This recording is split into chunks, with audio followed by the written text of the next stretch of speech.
整体有点怯，在怯场，他被压住了。他显然是有些后来信念感就没了，但是他讲话的语调是好的，语调就是沉的，然后表达也没有问题的。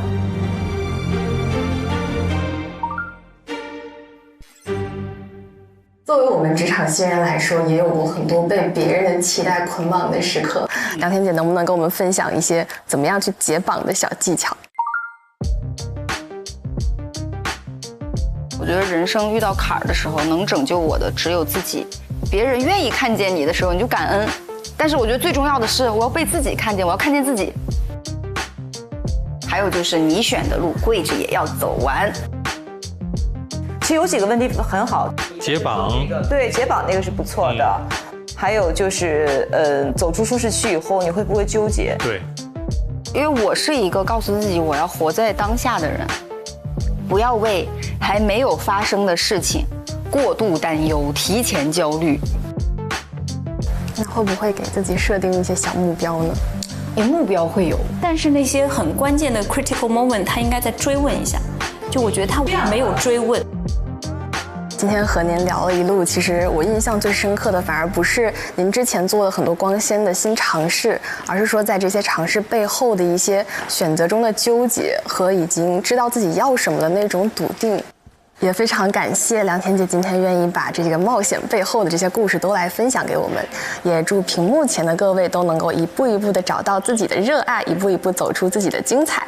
那我们下一期节目再聊，我们下次再见，拜拜，拜拜。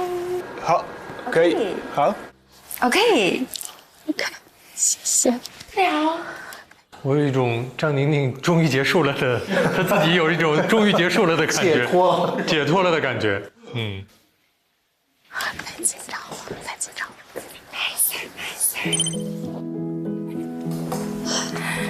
歇会儿，歇会儿，歇会儿。谢谢姐。那我先下去休息。好。哎呀妈呀！是不是特好？不好，贼紧张，紧张忘光光。没有。但我终于可以歇会儿了。怎么样，宝？哎呀妈呀，紧张的忘光光了。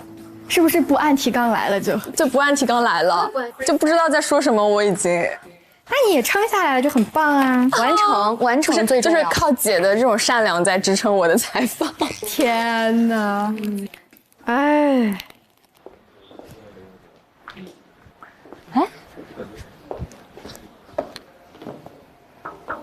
宝，可以走了。好。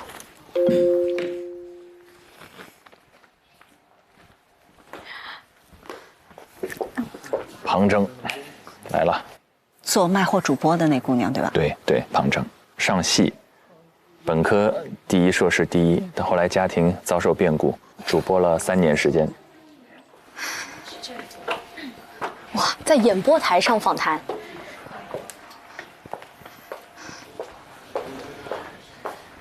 是不是吧？像不像你们上戏那个主持班的那种上课的感觉？特别的有仪式感。我先坐一下。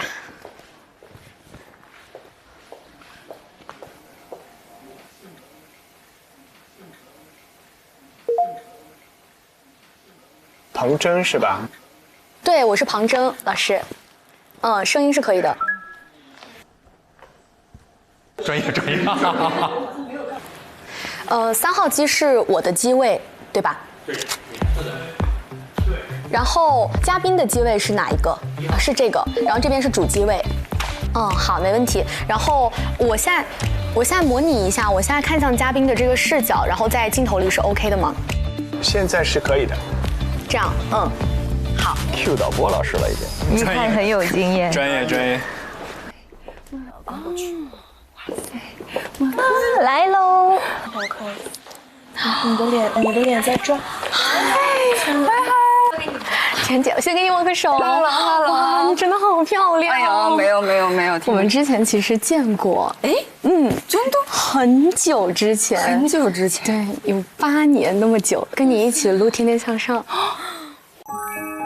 各位老师好，我是2018级艺考生庞征，我是湖南卫视主持人梁田。很久很久，我又见到你了。那是2017、18年。对，今天是我看到你，我说我一定要访谈。对，但是访谈的嘉宾最后是抽签，但是命运就让我选中了你。哎呀，他一下子拉得好近呀！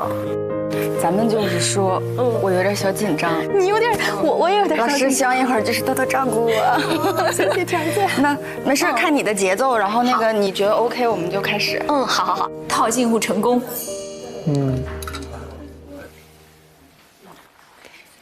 开始了。他要先站着说呀。他要先个开场，然后把嘉宾引进来坐下。我们可以准备开始了。导播老师，您要先倒数吗？准备3、2、1，好，说话。用旁观的故事看他们的生活，欢迎收看《旁观者清》，我是庞征。今天我们节目请到的这位姐姐，她如梁上清风拂话筒，田上春生入境来。哎呦，良田的带出来藏头的。在角色的分岔路口，她坚定选择；在生活的褶皱里，她解锁鲜活；在成长的道路上，她步履不停。相信大家已经猜到了，她就是良田。欢迎田儿姐！哇，欢迎来到我们的节目。你好，主持人。主持人好，田姐，请坐。谢谢。然后你就怎么舒服怎么做。好的，其实我们今天这期节目会有2个关键词，一个是主持人，一个是选择。我觉得在我知道你的这么多年以来，我觉得其实你面临的选择是非常多的。然后我想说到的今天的第1个选择，其实是有关于职业，因为现在正好也是毕业季。那在毕业的时候，你有没有遇到过就是职业上的纠结、难题或者方向的犹豫？我其实大4那一年，我们这一届就08波本这一届运气特别好，碰到了很久没有再开启举办的央视主持人大赛，就是相当于央视的老师们也看到了我，然后呢，但是湖南台的老师也看到了你，然后那个时候当时还没觉得说这还由得我选，我说我何德何能还让我选，但是因为湖南卫视的那个其他的机会也特别多，甚至你可以去拍戏或者干嘛，我就觉得太好玩了。我骨子里面是一个玩心有点重的人，感受到了。对，但其实这是一件很好的事情，我愿意去未知更多的地方。所以其实当时手上抓着各种各样的 offer， 然后湖南台是你心动的 offer。哎，是的，这个总结非常到位。说到他们耳朵里听得好羡慕啊。良田现在心里也是比较舒服的。对。但我当时就是，其实爸妈是想让我读的北京，因为就觉得城市嘛，父母的愿景可能更希望孩子是更稳定的。那比如说别人也会给你建议，然后家里也会有他们的建议，你是会更加听自己的想法，还是会更加去接受别人的建议？我会听自己的，但我觉得，我幸运的地方在于我的父母非常尊重我的想法，他们只会，给建议。但是不会左右我做任何决定，所以我说我的精神堡垒的建立，我的爸妈是2个非常重要的支柱，给予了我非常大的自由。就永远你回头看的时候，他们永远在那儿，然后支持你做什么，想干什么。那我要再想问一个问题，就是2023年也是一个很重要的时间节点，因为当时你发布了一篇长文，然后离开了工作11年的湖南台，你做这个决定是很艰难的，还是说其实你已经有做过规划了？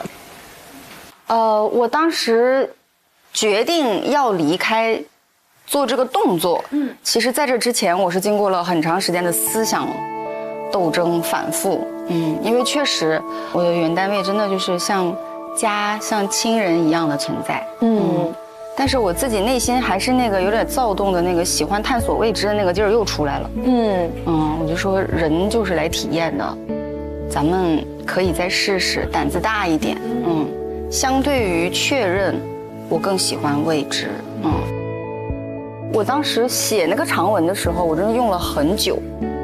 我记得非常清楚，我6月11号发的。对，我头天晚上就是大概用了半宿把那个文字写完了。真的是边写边哭。很难以割舍的情感，真的很难割舍。但我是那种做了决定我就要勇往直前。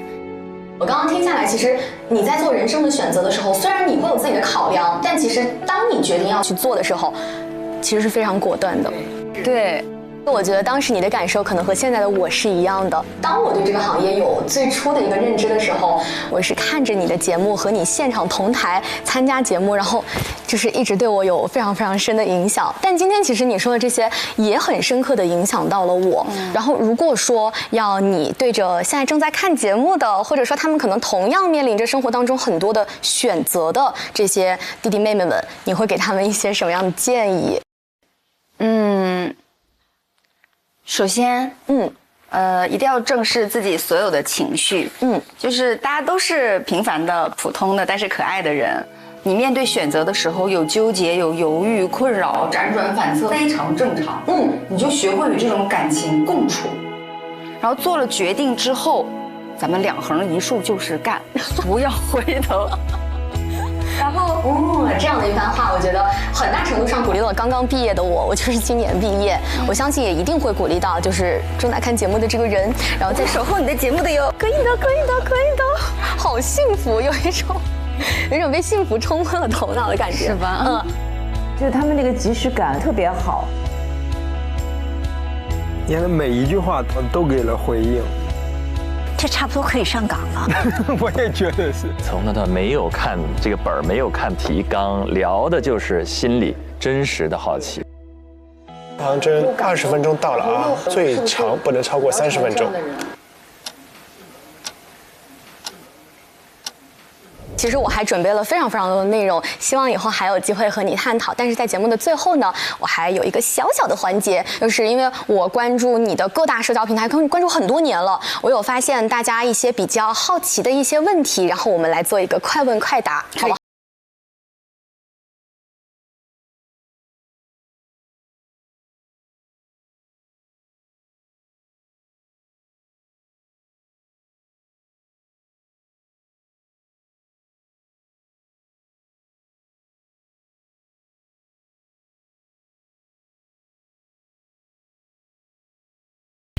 主持人，我觉得我们可以给田儿姐一点掌声。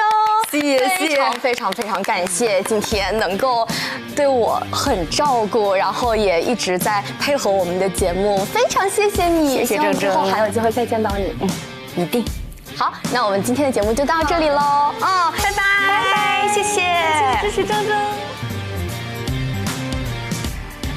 卢玉老师觉得怎么样？相当不错呀，他刚才很有设计感。要是我的话，我就傻不愣登的，就是坐在那儿采访。他有开始，有结尾，中间他有设计的那个小的环节，很完整，很成熟。非常完整。旁观者请非常好。然后，湖南卫视就是你心中的 offer。那个快问快答，我是真没想到，我是觉得已经结尾了，相当于在结尾又掀起来一个小高潮，非常好，我觉得，真的。估计2天录完也很舒服。当然了，我已经期待下一期《旁观者清》了。还有巧思，有设计，做得真好。对，整个自然又落落大方的那种感觉，很有代入感哦。听进去了，对，很真诚，很真诚。Hello， 老师。嗨，大家好。想合照的抓紧机会，因为一会儿没有，你们还有没考试的，先去准备考试啊！就先别跟我哈拉，好吧？就你们要准备没考试的，没考试，好吧？下一个到晚了，我还没考呢。还没考，对他还没考呢。我是易静老师第一个，那只有我了。对对，我要跟大家求合影啊！那婷姐发话了，大家要不跟大家拍合照？可以。太好了，太好了！哇，开心开心！来，3、2、1。你每次考核心态都那么好，有什么小妙招吗？我给你分享我的宝藏电子资料库。平时有海量的纸质资料要处理的时候，我都会把重点内容扫描存起来。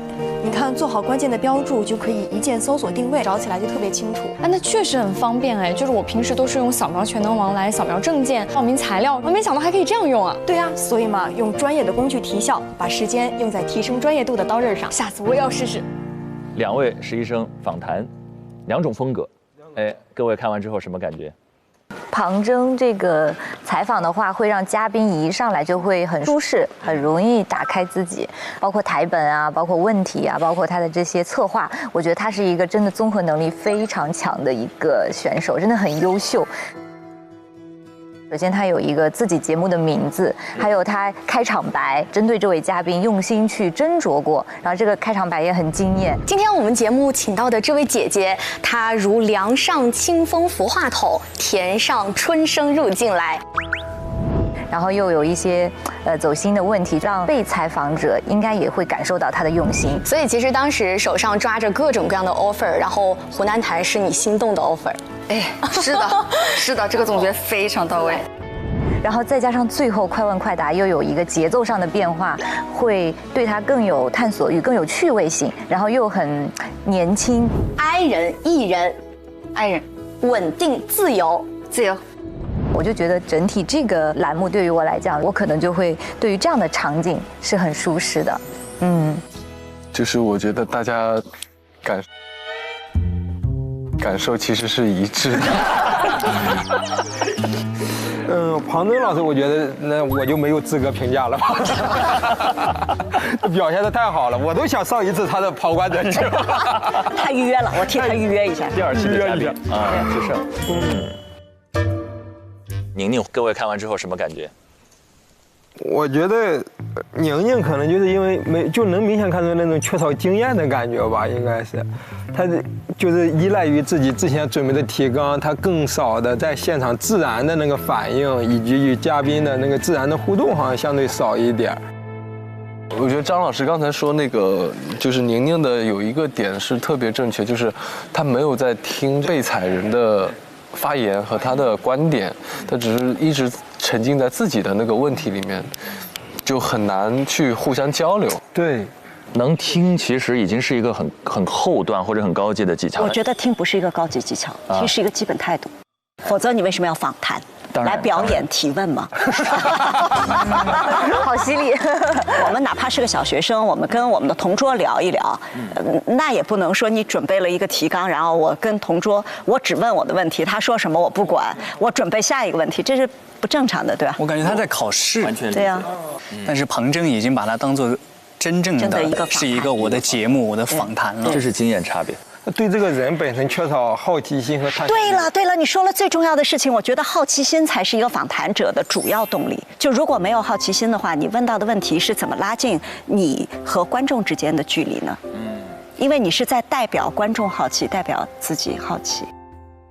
我觉得就是真的要放松下来，就找到自己真好奇的地方，而不是自己提问，听起来最有哲理。我完全赞同全林老师刚才说，对一档访谈节目来说，其实对访谈者的尊重和真诚的好奇是起点。然后庞征呢，不仅有舞台上的经验表现，更是分享了他生活中一段稍显沉重的过往。然后呢，在父亲生病的这样一个突发事件的影响下，他开启了自己的带货主播之旅。我也想问问各位，在你们心中，如果做了带货主播这个选择，对成为一个好的主持人，会有一些影响吗？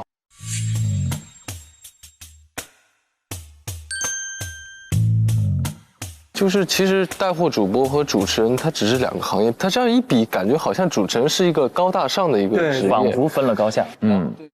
我是不承认所谓的鄙视链的。我还真的做过带货主播，我卖过一阵书哈，然后呢，我必须得说，当卖货主播特难，特别难。对。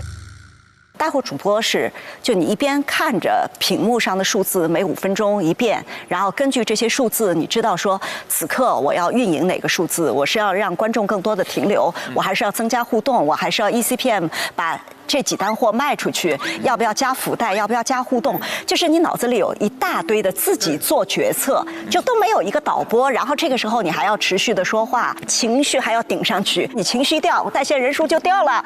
所以在这个意义上来说，带货主播非常的难，谁看不起谁呀？我必须得说。对。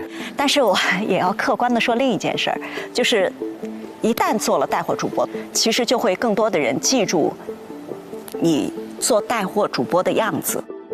如果你想得到一个平台 offer 的话，一定是受影响的。就像其实你们演员说，如果上真人秀上的太多的话，会影响某些角色，是一个道理。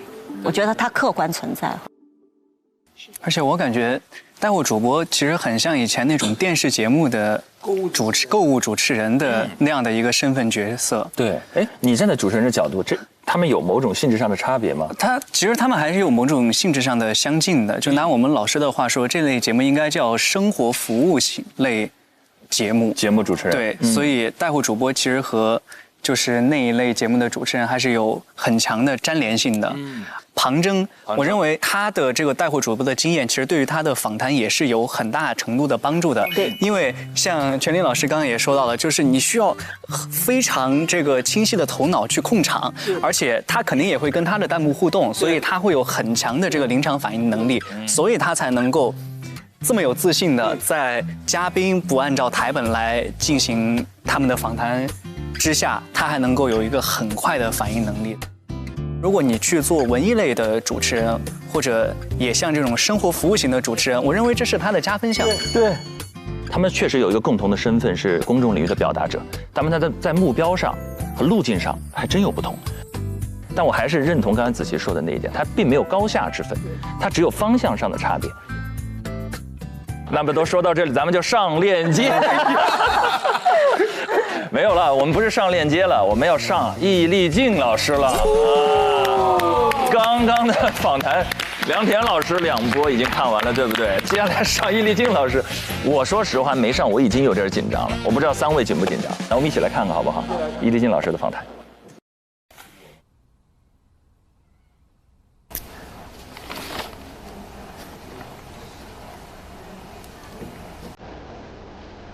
我的妈呀，已经写了一篇论文了，这是。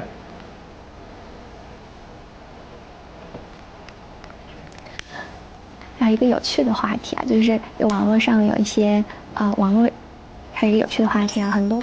我想问一下，你刚才入场的时候，是你们一坐下就立马开始说话了，对吧？你可以自己设计。我是这样子的，我上去，我在那里已经把我想要做的事情都做好了，然后挑儿姐她这个时候来了之后，我在台下跟她简单沟通了几句，然后她也好了，我也好了，然后我跟导播就说，我说坐下来，然后我说可以开始了，她倒数，我开始。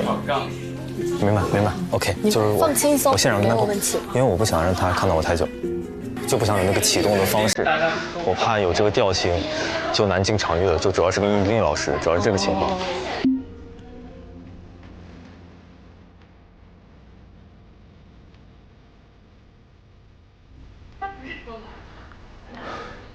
怎么了？没有，我感觉你好惊弓之鸟啊。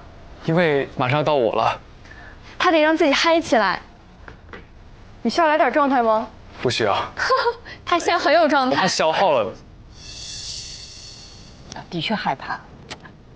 昨日如临大敌呀！哇。紧张不？从现在播的，现在播。这脱口秀演员素养的时候到了。刘奎，哎，走。好嘞，我加油加油。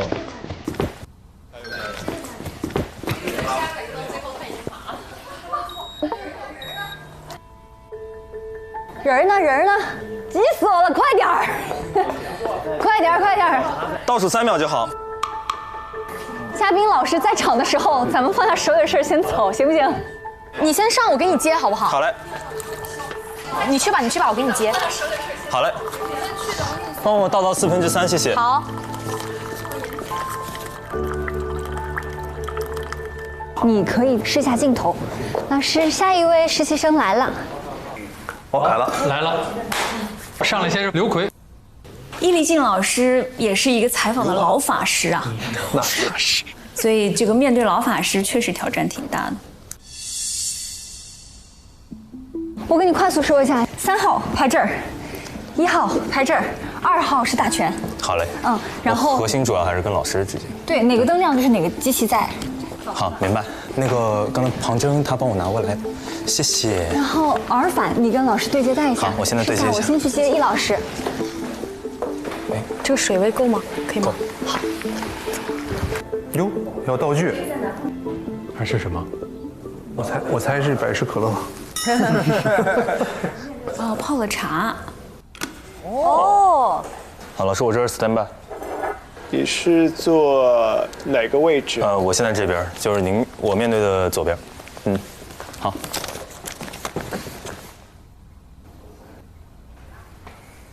Hello， 姐，你要下去吗？我正在等易老师。好的。你是易老师第几位？第3位，最后一位。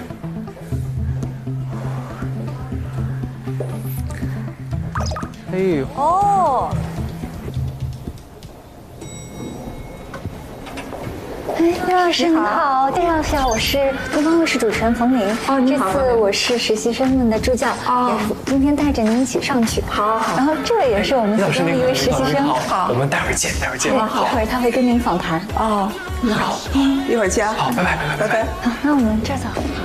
啊，他是来打个招呼。对，挺会把握机会的。哎，有趣，先留下印象。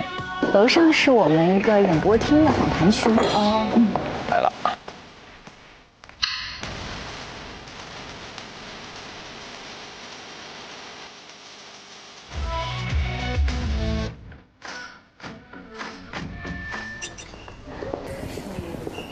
这位是我们今天第一位跟您访谈的实习生，你自我介绍一下。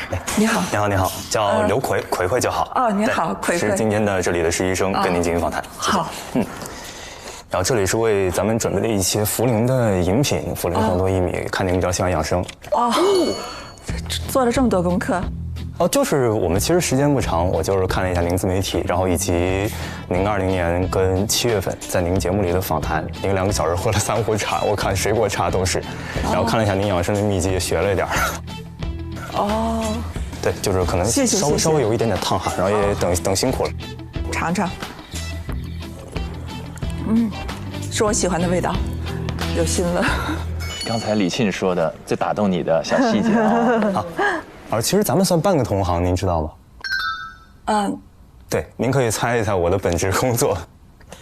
那你是什么记者？不是，我其实是脱口秀演员和编剧。哦，在这半边等着呢。对，在这半边。对。好，那脱口秀演员，对，咱们属于半边。属于半边了。那我们俩要是在新闻行业你再能够考核通过的话，是2个半边合成一合一块儿了，合2为1了，我们就同行了。对，其实我刚才抽到就是说跟您一起访谈的时候，我当时第一反应，我真实的第一反应是，一律就他访谈我，我访谈他，我真的第一反应是这个。因为从职业属性来说的话，那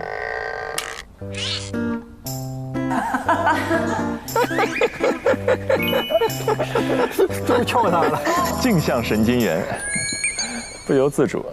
我有一个特别好奇的点，就您作为一个这么多年您自己节目中对其他人的这么一个访谈者，突然被我访谈，我这么一个一看小男孩，大学刚毕业，实习生访谈，您会有什么样的心态或者说好奇吗？好奇就是说。什么时候开始？他没有开场白，然后开始了。